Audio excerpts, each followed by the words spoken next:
Сайн байцгаана уу? За шинэ хичээлээ оруулах гэж байна. Тэгээ өнөөдрийн хичээлийн зорилго болохоор 1-ээс 12 сарыг юу гэж хэлэх вэ гэдгийг бүгдээрээ хамтдаа үздэцгээе. За 1-р сарыг эхлээд нэг удаа сонсоод үзээрэй. За 1月、 1月. За бүгдээрээ хэлээд үзье. 1月. За та хэд нэг удаа хэлээд үзье. За сайн байна. 2 сарыг юу гэж хэлэх вэ гэхээр 2月, 2月. За дагаад хэлээд үзээрэй. 2月. За сайн байна. 3 сарыг 3月, 3月. За дагаад хэлээд үзье. 3月.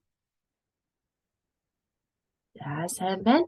4 сарыг 4月, 4月.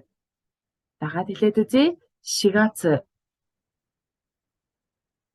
За энэ 4 сарыг болохоор Ёнгацу гэж хэлэхгүй ши гэсэн дуудлагаар нь дууддаг байгаа шүү. За тэгээ нөө Ёнгацугийн хэлчих юм бол яг нь Японы төвшин чинь нэлийн доогуур байна гэж ойлгохтой шүү. За тийм учраас Shigatsu гэж чийжлээрэй. За дараагийнх нь 5 сар 5月, 5月.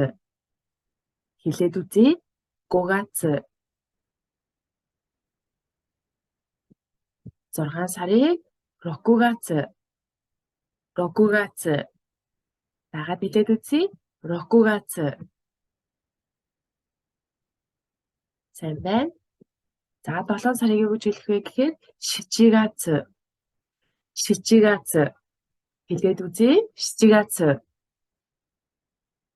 Сайн байна. За 7-г болохоор нана, шичи гэсэн хоёр дуудлагатай тийм ээ. Тэгээд шичи гэдгээр нь энэ 7 сар гэдгийг тоолохдоо хэрэглэх нь шүү. За дараагийнх нь 8 дугаар сар 8月, 8月.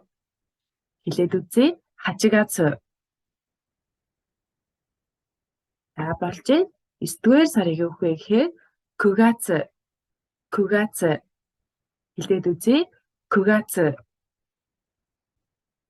За сайн байна. 10-р сарыг 10月, 10月. Хэлээд үзье. 10月. Сайн байна. 11-р сарыг 11月, 11月. Хэлээд үзье. 11月. 12 сарыг 12月, 12月. Хэлээд үзье. 12月. За сайн байна. За өнөөдрийн хичээлээр 1-ээс 12 дугаар сарыг үзээд дууслаа. Тэгээд хичээлээ дахин бас давтаад үзээд байгаарай. За тэгэх юм бол хурдан өөр юм болгоно гэсэн шүү. За дараагийн хичээлээр уулзтлаа. Тэр баяртай.